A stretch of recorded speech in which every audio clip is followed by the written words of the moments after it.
ఈరోజు మనం the Hindu news పేపర్లో ఇంపార్టెంట్ ఆర్టికల్స్ చూద్దాం అండ్ అలాగే దాని వెనుకున్న ఇంపార్టెంట్ జీకే పార్ట్ కూడా చూద్దాం. సో వీడియో స్లోగా చెప్పినట్టు అనిపిస్తే 1.5x over 2x speed prefer చేయండి. సో ఇక్కడ మనం ఫస్ట్ ఆర్టికల్లో Congress moves privilege notice against Shah. So మన యూనియన్ హోమ్ మినిస్టర్ ఎవరంటే అమిత్ షా గారు. సో కాంగ్రెస్ ప్రివిలేజ్ నోటీస్ని మూవ్ చేశారని చెప్తున్నారు ఈ ఆర్టికల్లో. సో ఇక్కడ ప్రివిలేజ్ నోటీస్ అంటే ఏంటంటే పార్లమెంటరీ ప్రివిలేజెస్ అనేవి ఉంటాయి. వాటిని మనం బ్రీచ్ చేసినట్టయితే అంటే అధిగమించి అంటే ఉల్లంఘిస్తే బ్రీచ్ అంటే ఉల్లంఘించడం. ఎలెజ్డ్ బ్రీచ్ అంటే కావాలని లేదంటే తెలియకుండా అయినా సరే ఉల్లంఘిస్తే పార్లమెంటరీ ప్రివిలేజెస్ని ఉల్లంఘిస్తే సో ఏదైనా ఎంపీ కానీ ఎమ్మెల్యే కానీ ఒక ఫార్మల్ రిక్వెస్ట్ ఆర్ కంప్లైంట్ ఇస్తారు చైర్మన్ ఆఫ్ ద హౌస్ అంటే రాజ్యసభలో చైర్మన్ ఆఫ్ ద హౌస్కి లేదంటే లోక్సభలో స్పీకర్కి ఫార్మల్ కంప్లైంట్ అనేది ఇస్తారు. సో దాన్ని మనం ప్రివిలేజ్ నోటీస్ అంటాం. సో ఈ నోటీస్ ఇచ్చిన తర్వాత వాళ్ళని ఎవరైతే ఉల్లంఘించారో ఈ పార్లమెంటరీ ప్రివిలేజెస్ని ఉల్లంఘించారో వాళ్ళకి ఒక వార్నింగ్ ఆర్ సస్పెన్షన్ అనేది ఇవ్వచ్చు. లేదా వార్నింగ్ ఇచ్చి వదిలేయచ్చు, లేదంటే సస్పెండ్ చేయొచ్చు. ఒక సర్టెన్ టైం పీరియడ్ వరకు సస్పెండ్ చేయొచ్చు వాళ్ళని హౌస్ ప్రొసీడింగ్స్ నుంచి. సో ఈ డెసిషన్ ఎవరు తీసుకుంటారంటే లోక్సభలో అయితే స్పీకర్ తీసుకుంటారు, రాజ్యసభలో అయితే చైర్మన్ ఆఫ్ ద రాజ్యసభ తీసుకుంటారు. మనకి నెక్స్ట్ ఆర్టికల్లో chief justice of India Sanjiv Khanna important. ఈ ఆర్టికల్లో attorney general R Venkataramani, solicitor general Tushar Mehta. ఈ ఫ్యాక్ట్స్ ఇంపార్టెంట్. మనకి టార్గెట్ 15% గ్రోత్ రేట్ అని చెప్పేసి హానరబుల్ సీఎం చంద్రబాబు నాయుడు గారు కలెక్టర్స్ కాన్ఫరెన్స్లో అడ్రస్ చేశారని చెప్తున్నారు. సో ఇక్కడ మనకి వాట్సాప్ గవర్నెన్స్ ఒక రెవల్యూషనరీ టూల్ అనేది ఇంట్రడ్యూస్ చేశారు. వాట్సాప్ ద్వారా గవర్నెన్స్ పరిపాలన అందించడం. సో ఎలా అంటే enabling citizens to access services from convenience of their homes. అంటే మన at the click of the button WhatsApp నుంచే కొన్ని సర్వీసెస్ ప్రొవైడ్ చేస్తున్నారు వాట్సాప్ ద్వారా. So and also zero tolerance for crimes against women and substance abuse. And substance abuse అంటే ఇక్కడ మనకి డ్రగ్స్ని అరికట్టడం. సో దాన్ని సబ్స్టెన్స్ అబ్యూస్ అంటారు ఇక్కడ. And zero tolerance against crimes women's ఏవైతే క్రైమ్స్ ఉన్నాయో వాటికి జీరో టాలరెన్స్ యాటిట్యూడ్ చూపిస్తుంది గవర్నమెంట్ అని చెప్తున్నారు. నెక్స్ట్ ఆర్టికల్లో leader of opposition in Lok Sabha గురించి వచ్చింది. సో దీని వెనుకున్న స్టాటిక్ పార్ట్ చూద్దాం. అండ్ లీడర్ ఆఫ్ అపోజిషన్ అని ఎవరికి మనం గుర్తింపు ఇస్తామంటే 1/10 of the Lok Sabha seats. Okay, opposition పార్టీలో సింగిల్ లార్జెస్ట్ పార్టీ అయి ఉండాలి. అండ్ అది అపోజిషన్ పార్టీలో 1/10 టోటల్ లోక్సభ సీట్స్లో 1/10 ఆఫ్ ద సీట్స్ ఆ పార్టీకి ఉండాలి సీట్స్లో. అండ్ ఆల్సో ఇది లీడర్ ఆఫ్ అపోజిషన్ అనే పదం ఏదైతే ఉందో అది కాన్స్టిట్యూషన్లో మెన్షన్ చేసలేదు. No mention in constitution. అది ఎక్కడ మెన్షన్ చేస్తారంటే స్టాచ్యుటరీ రికగ్నిషన్ ఉంది దానికి. స్టాచ్యుటరీ రికగ్నిషన్ ఇన్ ఒక యాక్ట్ ద్వారా ఒక రికగ్నిషన్ ఉంది లీడర్ ఆఫ్ అపోజిషన్కి. అది ఏంటంటే salaries and allowances of the leader of opposition in the parliament act 1977. ఈ యాక్ట్ ద్వారా రికగ్నైజ్ చేశారు లీడర్ ఆఫ్ అపోజిషన్. అండ్ ఇక్కడ వాళ్ళకి salary and other facilities equal to the cabinet మినిస్టర్కి ఏవైతే ఫెసిలిటీస్ ఉంటాయో, ఏవైతే శాలరీ ఇస్తారో సో లీడర్ ఆఫ్ అపోజిషన్కి కూడా సేమ్ వర్తిస్తాయి. అండ్ ఆల్సో ఇక్కడ మనకి leader of opposition important role ఏంటంటే చాలా కమిటీస్లో ఈయన ఒక మెంబర్ కింద ఉంటారు. అంటే పబ్లిక్ అకౌంట్స్ ఒక ఇంపార్టెంట్ కమిటీస్లో మెంబర్ కింద ఉంటారు. అండ్ ఆల్సో సెలక్షన్ కమిటీస్ అంటే CVC chairman and central vigilance commissioner, central information commissioner and CBI, NHRC. So ఇటువంటి ఆర్గనైజేషన్స్కి చైర్మన్స్ని ఎలెక్ట్ చేసినప్పుడు సెలక్షన్ కమిటీ అని ఒకటి ఉంటుంది. సో ఆ కమిటీలో he's one of the member. So he's part of it. So leader of opposition in Lok Sabha. So ఈ స్టాటిక్ పార్ట్ అనేది వెరీ ఇంపార్టెంట్. అపోజిషన్ లోక్సభ ఎవరంటే రాహుల్ గాంధీ. అండ్ ఇక్కడ మనకి ఈ ఆర్టికల్లో స్పీకర్ గారు ఓం బిర్లా అని కూడా ఇచ్చారు. సో మనకి త్రిభువన్ సహకారి యూనివర్సిటీ బిల్, ఈ బిల్లు లోక్సభలో ఇంట్రడ్యూస్ చేశారు. సో ఇది ఏంటంటే to strengthen India's cooperative movement through education and professional training. So cooperatives ఏవైతే ఉన్నాయో వాటిని ఎడ్యుకేషన్ అండ్ ప్రొఫెషనల్ ట్రైనింగ్ ద్వారా స్ట్రెంగ్థెన్ చేయడానికి సో స్పెషల్గా ఒక యూనివర్సిటీని క్రియేట్ చేస్తున్నారు. ఏంటంటే త్రిభువన్ సహకారి యూనివర్సిటీ. సో ఇది ఎక్కడ ఎస్టాబ్లిష్ చేస్తున్నారంటే గుజరాత్లో. సో ఇది India's first national cooperative university to address critical gaps in the sector. ఆ క్రిటికల్ గ్యాప్స్ అయితే ఏవైతే ఉన్నాయో వాటిని అడ్రస్ చేయడానికి ఇది India's first national cooperative university. Okay, and ఇక్కడ మనకి స్కిల్డ్ ప్రొఫెషనల్స్ని డెవలప్ చేయడానికి అండ్ రీసెర్చ్ ఆల్సో కండక్ట్ చేస్తారు ఇక్కడ మనకి. And training programs to different cooperative sectors, వేరే అంటే డిఫరెంట్ కేటగిరీస్లో ఉన్న కోఆపరేటివ్ సెక్టర్స్. కోఆపరేటివ్స్ అంటే ఏం లేదు, ఇప్పుడు ఒక డైరీ ఫామ్ తీసుకున్నాం అనుకో, ఒక సెట్ ఆఫ్ ఫార్మర్స్ అందరూ వచ్చి ఒక సంస్థను ఫామ్ చేయడం, దాన్ని కోఆపరేటివ్ అంటారు. అందరి సహకారంతో ఫామ్ చేసే ఒక గ్రూపింగ్నే మనం కోఆపరేటివ్ అంటాం. అలాగే ఇక్కడ ఫిషింగ్ కోఆపరేటివ్స్కి హెల్ప్ అవుతుంది స్పెషలైజ్డ్ ప్రోగ్రామ్స్ ఆంధ్రప్రదేశ్లో అని చెప్పారు ఇక్కడ.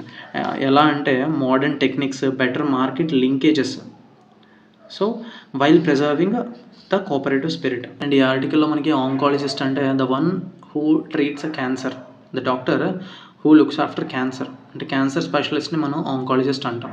గిగ్ వర్కర్స్ గురించి చిన్న ఇష్యూ జరుగుతుంది. సో గిగ్ వర్కర్స్ అంటే ఎవరంటే వీళ్ళకి ఒక ట్రెడిషనల్ ఏదైతే ఎంప్లాయీ రిలేషన్షిప్ ఏదైతే ఉందో అది ఉండదు. వీళ్ళవి టెంపరరీ అండ్ ఫ్లెక్సిబుల్ జాబ్స్, అంటే ప్లాట్ఫామ్ జాబ్స్. చెప్పాలంటే ప్లాట్ఫామ్ జాబ్స్ అంటే స్విగ్గీ డెలివరీ బాయ్స్ అండి, Zomato or BigBasket. So and also cab drivers ఉంటారు కదా, వీళ్ళవి temporary jobs and flexible jobs కూడా. అండ్ వీళ్ళకి సోషల్ సెక్యూరిటీ నెట్ అనేది ఉండదు, అంటే ఒక పిఎఫ్ కానీ అట్లాంటివి ఏమి ఉండవు. ట్రెడిషనల్గా ఒక ఎంప్లాయీ రిలేషన్షిప్ ఏదైతే ఉందో అది వీళ్ళకి వర్తించదు. అండ్ ఆల్సో వీళ్ళది ఇష్టం వచ్చిన టైంలో వీళ్ళని ఫైర్ చేస్తుంటారు జాబ్లోంచి. జాబ్ కోల్పోవడానికి ఎక్కువ అవకాశాలు ఉంటాయి వీళ్ళకి. సో ఈ గిగ్ వర్కర్స్ యూనియన్ అని చెప్పేసి ఇక్కడ ఒకటి ఇచ్చారు, ఒక ఇష్యూ జరిగింది. సో గిగ్ వర్కర్స్ అంటే ఏంటో మనం తెలుసుకోవడం ఇంపార్టెంట్ ఇక్కడ మనకి. Suspicious meaning important. సస్పీషియస్ అంటే అనుమానాస్పదమైన, సస్పీషియస్ అంటే డౌట్ఫుల్. ఆర్టికల్ గురించి మనం ప్రీవియస్లీ హిందూ అనాలిసిస్లో చూసాము. సో మళ్ళీ ఒకసారి చూద్దాం. P4 an ambitious initiative to achieve zero poverty in state by 2047. అంటే జీరో పవర్టీ P4 పాలసీ అని చెప్పేసి ఉగాది రోజున ఒక ఫ్లాగ్షిప్ ప్రోగ్రామ్ని ఆంధ్రప్రదేశ్ గవర్నమెంట్ స్టార్ట్ చేస్తుంది. And P4 stands for public private people partnership. ఒక జీరో పవర్టీని అచీవ్ చేయడానికి ఈ ప్రోగ్రామ్ అనేది ఉపయోగపడుతుంది. And also to ensure empowerment at the family level నుంచి టార్గెట్ చేస్తుంది ఈ ప్రోగ్రామ్. అండ్ ఎలా అంటే హౌస్ సైట్స్ ఇవ్వడం, అండ్ ఆల్సో కన్స్ట్రక్టింగ్ పట్టా ఇల్లులు ఇవ్వడం, హౌసెస్ కన్స్ట్రక్ట్ చేయడం వాళ్ళకి. And also sanitation facilities provide చేయడం. And 100% tap water connections. Okay, and also LPG connections, power supply, reliable power supply అంటే అన్ఇంటరప్టెడ్ పవర్ సప్లై ఇవ్వడం. And also roof top solar installations provide చేస్తున్నారు. And also high speed internet access for all households. And promoting entrepreneurship in every family. ఒక ఫ్యామిలీని empower చేస్తున్నారు అని చెప్తున్నారు ఈ ఆర్టికల్లో. అండ్ ఆల్సో ఇక్కడ మనకి ఈ స్కీమ్ గురించి ఆల్రెడీ మనం చదువుకున్నాం. ఇది గవర్నమెంట్ స్కీమ్ కదా, యాక్చువల్లీ ఇది పబ్లిక్ ఇనిషియేటివ్ లాగా లాంచ్ చేస్తున్నారు. ఇది బంగారు కుటుంబం అనేది. సో బంగారు కుటుంబం అంటే ఈ స్కీమ్ ఏంటంటే టాప్ 10 ఎకనామికలీ రిచ్ పీపుల్ ఉంటారు కదా, వాళ్ళు బాటమ్ అండర్ ప్రివిలేజ్డ్ పీపుల్ అంటే పూర్ పీపుల్, బాటమ్ 20% పీపుల్ని హ్యాండ్ హోల్డ్ చేసి వాళ్ళకి ఒక కాంట్రిబ్యూటర్స్గా, అంటే ఇన్ టర్మ్స్ ఆఫ్ మనీ కానీ ఇన్ టర్మ్స్ ఆఫ్ గైడెన్స్ కానీ ఒక గైడ్స్ లాగా ఉండడం. సో బంగారు కుటుంబం. ఇందులో మనకి మార్గదర్శిస్ అంటారు వీళ్ళని. ఎవరైతే రిచ్ పీపుల్ ఉన్నారో వాళ్ళని మార్గదర్శిస్ అంటారు. సో ఈ కాన్సెప్ట్ని ఇంట్రడ్యూస్ చేస్తుంది ఏపీ గవర్నమెంట్. సో ఇక్కడ ఒక ఆర్టికల్ వచ్చింది మనకి, centre AIIMS to increase oil seed production to 70 million tons by 2031. So ఈ స్కీమ్ ఇంపార్టెంట్ మనకి. National mission on edible oil seeds. ఇది 10,000 crores అవుట్లే రిలీజ్ చేశారు.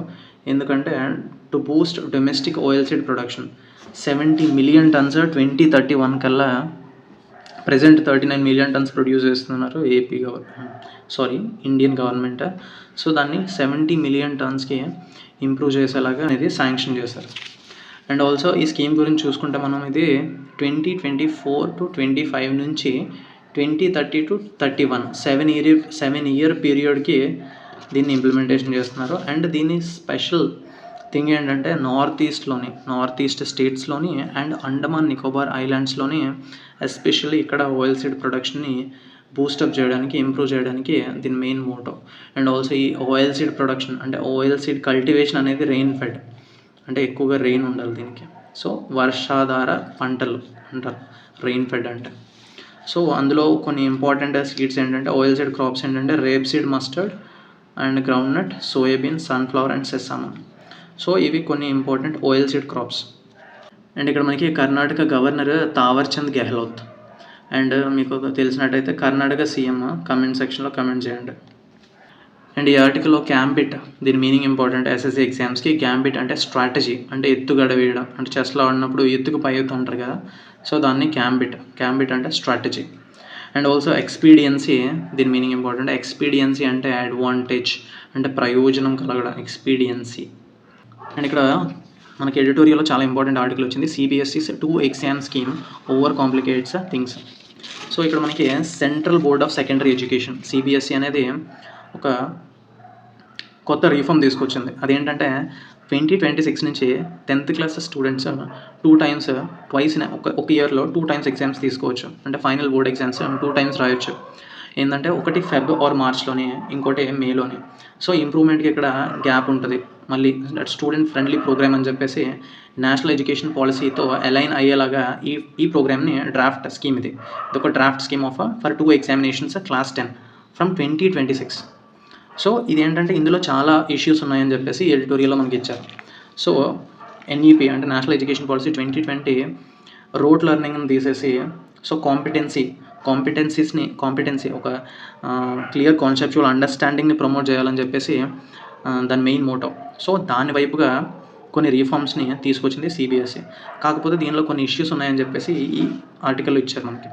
సో అందులో ఏంటంటే స్పెషల్గా 2 times ఎగ్జామ్స్ పెట్టడం వల్ల ఫస్ట్ ఎగ్జామ్కి సెకండ్ ఎగ్జామ్స్కి వెరీ షార్ట్ గ్యాప్ ఉంది. సో ఆ షార్ట్ గ్యాప్లో కాన్సెప్చువల్ అండర్స్టాండింగ్ స్టూడెంట్స్ తీసుకోవడానికి ఆ టైం సరిపోదు. సో ఆ టైం చాలా తక్కువగా ఉందని చెప్పి ఒక ఇష్యూ చెప్పారు. అండ్ ఆల్సో ఈ టైంని ప్రైవేట్ ఇన్స్టిట్యూషన్స్ అంటే ప్రైవేట్ కోచింగ్ సెంటర్స్ క్యాష్ చేసుకునే అవకాశం ఉందని చెప్పేసి ఇంకొక ఇష్యూ చెప్పారు. అండ్ ఆల్సో అడ్మినిస్ట్రేటివ్ కాంప్లెక్సెస్ చాలా ఉంటాయి, అడ్మినిస్ట్రేటివ్ కాంప్లెక్సిటీస్ చాలా ఉంటాయి. ఎందుకంటే lot of papers and lot of evaluations చేయాలి. And also nearly 26 lakh students appear అవుతారని చెప్పేసి ఒక అంచనా కూడా ఉంది. సో నియర్లీ ఒక 1.72 crores పేపర్స్ ఆన్సర్ స్క్రిప్ట్స్ని ఎవాల్యుయేట్ చేయాలి. So administrative and logistical challenges కూడా ఇందులో చాలా ఉన్నాయి అని చెప్పేసి ఇచ్చారు. ఇది ఎగ్జాజర్బేటింగ్ రాదర్ దాన్ ఎలివియేటింగ్ ద బర్డెన్. అంటే ఎగ్జాజర్బేటింగ్ అంటే ఇది పెంచుతుందే కానీ తగ్గించట్లేదు, బర్డెన్ని తగ్గించట్లేదు అని చెప్తున్నారు. ఎలివియేటింగ్ అంటే తగ్గించడం, రాదర్ దాన్ తగ్గించే విధంగా కాకుండా పెంచే విధంగా ఉన్నది ఈ రీఫార్మ్ అని చెప్పేసి, బర్డెన్ పెంచే విధంగా ఉందని చెప్పి ఇచ్చారు. సో అండ్ ఆల్సో ఇక్కడ ఎకనామికలీ వీకర్ సెక్షన్స్కి కూడా, వీకర్ స్టూడెంట్స్కి కూడా ఇది ఒక ఇంపాక్ట్ చూపిస్తుంది. ఎందుకంటే 2 ఎగ్జామ్స్ కూడా ఒకటే ఫీ స్ట్రక్చర్ పెట్టారు. అంటే ఇప్పుడు ఒక స్టూడెంట్ ఫస్ట్ టైమే ఇవ్వాలనుకుంటున్నాడు ఎగ్జామ్, రెండోసారి అవసరం లేదు. ఎందుకంటే first time he's very confident to clear the exam. So తను పాస్ అవుతాడని నమ్మకం ఉంది. అయినా సరే టోటల్ ఫీ పే చేసేలా ఉంది ఇప్పుడు ఉన్న ప్రజెంట్ ఉన్న స్కీమ్లో ఉన్న స్ట్రక్చర్ అదైతే అలా ఉంది. సో ఏం చేయాలి దీనికోసం ఏంటంటే మనం ఆ షార్ట్ విండో ఏదైతే ఉందో ఫిబ్రవరిలో ఎగ్జామ్ తీసుకుంటారు ఫస్ట్ ఎగ్జామ్, అండ్ ఆల్సో అది ఇంకా బెటర్గా పర్ఫామ్ చేయాలని చెప్పేసి మళ్ళీ మేలో తీసుకుంటారు కదా. సో ఆ కాన్సెప్చువల్ అండర్స్టాండింగ్ బిల్డప్ చేసుకోవడానికి చాలా తక్కువ టైం ఉంది. సో ఆ షార్ట్ విండోని పెంచాలి అని చెప్పేసి ఒక ఫీడ్బ్యాక్ ఇచ్చారు. అండ్ ఆల్సో ఇక్కడ మనకి ట్రయల్ ఫేజ్ తీసుకోవాలి. ఫస్ట్ ట్రయల్ ఫేజ్ ఈ స్కీమ్ని ట్రయల్ ఫేజ్గా ఇంట్రడ్యూస్ చేసి ప్రాక్టికల్ ఛాలెంజెస్ ఏమున్నాయని చెప్పేసి ఫీడ్బ్యాక్ తీసుకోవాలి. ఫీడ్బ్యాక్ స్కూల్స్ నుంచి, టీచర్స్ నుంచి, స్టూడెంట్స్ నుంచి ఫీడ్బ్యాక్ తీసుకొని అప్పుడు కేర్ఫుల్గా దాన్ని ఎగ్జామిన్ చేసి క్లియర్ కమ్యూనికేషన్ చేసి ఒక కమిట్మెంట్తో దాన్ని ఇంప్లిమెంట్ చేయాలి, ఈ స్కీమ్ అనేది ఇంప్లిమెంట్ చేయాలని చెప్పేసి ఈ ఎడిటోరియల్ ఆర్టికల్ ఇచ్చారు మనకి. సో ఈ just conceptual understanding purpose important. So CBSE on lines of national education policy 2020 ఈ రీఫార్మ్స్ తీసుకురావడానికి ప్రయత్నిస్తుందని చెప్పేసి తెలుసుకోవడం ఇంపార్టెంట్. మనకి March 22 వరల్డ్ వాటర్ డే అని ఇచ్చారు. March 22 world water day theme ఏంటంటే ఈ year theme glacier preservation. 2025 theme glacier preservation. ఈ ఆర్టికల్లో మనకి ఇక్కడ ఎఫ్ఐఆర్ అంటే చాలామందికి తెలీదు. సో వాళ్ళ కోసం ఎఫ్ఐఆర్ అంటే ఫస్ట్ ఇన్ఫర్మేషన్ రిపోర్ట్. ఈ ఆర్టికల్లో మనకి పబ్లిక్ అకౌంట్స్ కమిటీ గురించి ఇచ్చింది. ఇది ఎస్టాబ్లిష్ చేసిన ఇయర్ 1921. ఈ పాలిటీలో very important public accounts committee 1921 and oldest committee. ఇది one of the oldest committee actually. And దీంట్లో మెంబర్స్ ఏంటంటే 22 మెంబర్స్ ఉంటారు. 15 from Lok Sabha, 7 from Rajya Sabha. And ఈ కమిటీ టర్మ్ వచ్చేసి 1 year. అండ్ ఆల్సో దీని చైర్పర్సన్ లోక్సభ ఎంపీ ఉంటారు, మేజర్లీ ఆపోజిషన్ నుంచి MP. And also a minister కూడా ఇందులో మెంబర్ కాదు. ఎవరైతే యూనియన్ మినిస్టర్స్ ఉన్నారో వాళ్ళని ఇందులో మెంబర్స్ కింద తీసుకోరు. So that's the GK part important ఇందులో. కరెంట్ అఫైర్స్ పార్ట్ ఏం లేదు అంతలా. అండ్ ఆల్సో మనం ఈ స్కీమ్ గురించి చదువుకున్నాం. Tribhuvan Sahkari university bill 2025. ఇది ఫస్ట్ నేషనల్ కోఆపరేటివ్ యూనివర్సిటీ. ఎక్కడ ఎస్టాబ్లిష్ చేస్తున్నారంటే గుజరాత్లో. So to revolutionise education, research and training in the cooperative sector. So already మనం చూసాం దీన్ని. అండ్ ఇక్కడ non performing assets of banks at multi year low profits up. So ఈ current affairs part కన్నా non performing asset అంటే ఏంటి మనం చదువుకున్నాం. నాన్ పర్ఫార్మింగ్ అసెట్ అంటే ఏదైతే ఒక లోన్ ఉందో, లోన్ ఎవరైతే ఒక పర్సన్కి ఇస్తాం మనం, సో ఆ పర్సన్ ప్రిన్సిపల్ అమౌంట్ కానీ ఇంట్రెస్ట్ అమౌంట్ కానీ 90 days వరకు పే చేయలేదు. సో దాన్ని నాన్ పర్ఫార్మింగ్ అసెట్ కింద క్లాసిఫై చేస్తుంది బ్యాంక్. సో ఇంకా డీప్గా చూద్దాం. అసెట్ అంటే ఇప్పుడు లోన్ అనేది బ్యాంక్కి ఒక అసెట్. అసెట్ అంటే బలం, యాక్చువల్ మీనింగ్ బలం. అసెట్ అంటే బలం. సో బ్యాంక్కి ఈ లోన్ అనేది ఎందుకు అసెట్ అయిందంటే దాని మీద ఇంట్రెస్ట్ వస్తుంది కదా. ఇంట్రెస్ట్ వస్తుంది అంటే బ్యాంక్కి మనీ వస్తుంది. So it is an asset, ఆస్తి బ్యాంక్కి. సో బట్ ఈ అసెట్ ఏదైతే ఉందో అది పెర్ఫామ్ చేయట్లేదు, అంటే ఇంట్రెస్ట్ తీసుకురావట్లేదు. అంటే ఎవరైతే పర్సన్ లోన్ తీసుకున్నారో తను ఇంట్రెస్ట్ రిటర్న్ చేయట్లేదు, ఇంట్రెస్ట్ పే చేయట్లేదు బ్యాంక్కి. So it's not performing. So ఏదైతే ఆ అసెట్ ఉందో అది పెర్ఫామ్ చేయట్లేదు. So non performing asset, that's the name non performing asset. And also దీని కేటగిరీస్ ఉంటాయి. అంటే సబ్ స్టాండర్డ్ కింద డెసిగ్నేట్ చేస్తారు, నెక్స్ట్ డౌట్ఫుల్ అసెట్ కింద డెసిగ్నేట్ చేస్తారు, అండ్ ఆల్సో లాస్ అసెట్ కింద డెసిగ్నేట్ చేస్తారు.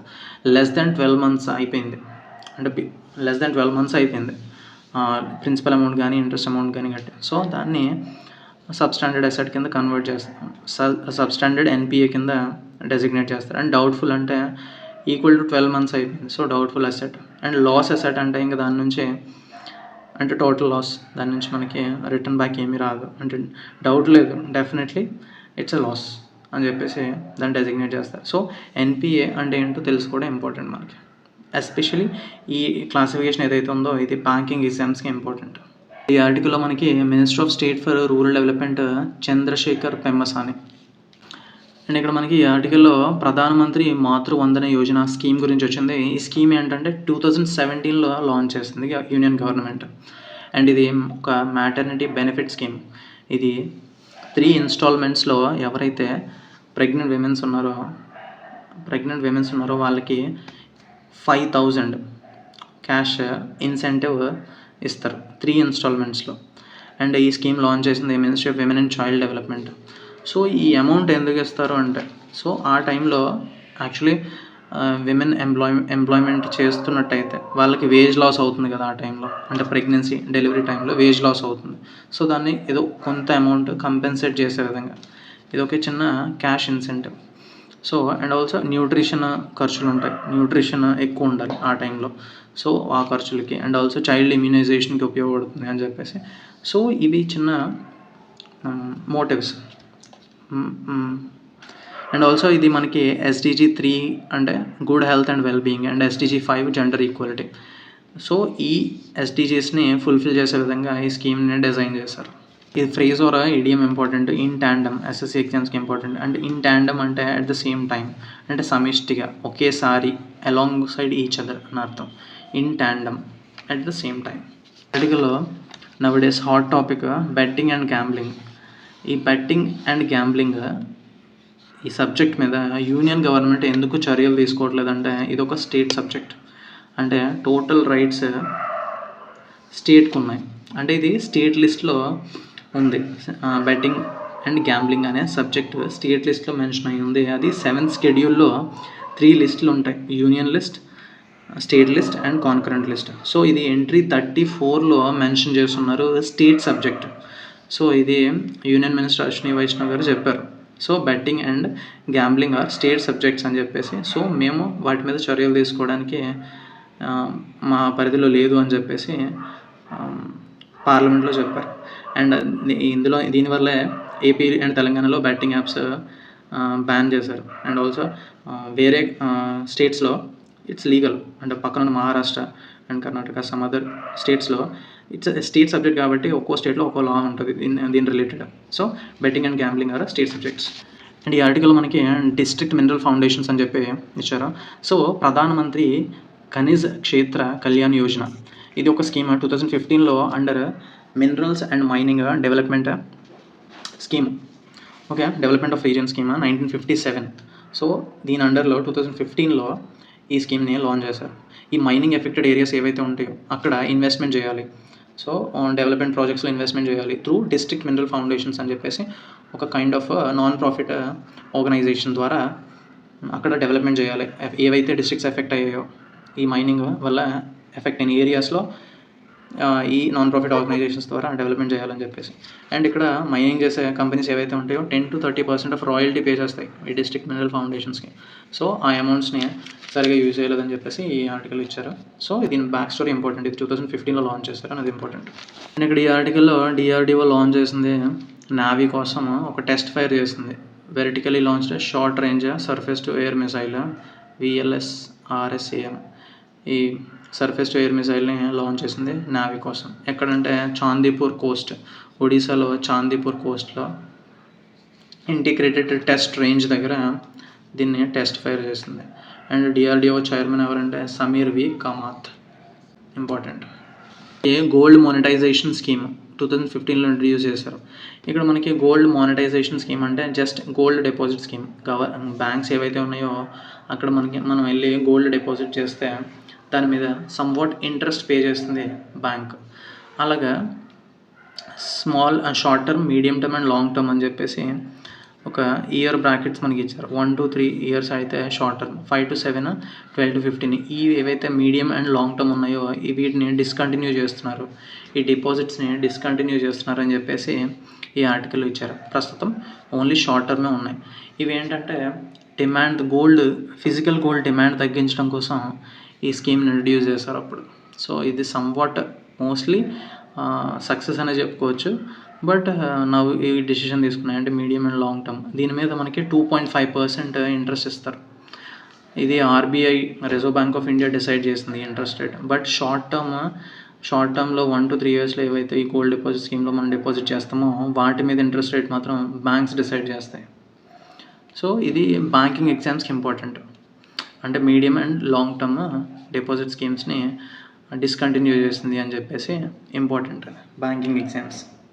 మన RBI గవర్నర్ ఎవరంటే సంజయ్ మల్హోత్రా.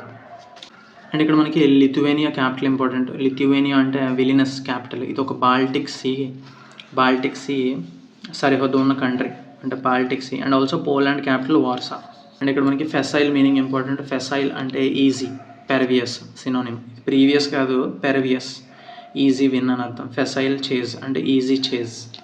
అండ్ ఇక్కడ మనకి టాస్క్ కట్అవుట్ అంటే to have something very difficult to do. అంటే మన ముందు వెరీ ఛాలెంజింగ్ టాస్క్ ఉంది, ఛాలెంజింగ్ టాస్క్ అహెడ్ అనేది ఉంది, ఒక డిఫికల్ట్ టాస్క్ ఉంది. So task cut out idiom or phrase important, SSC ఎగ్జామ్స్కి ఇంపార్టెంట్.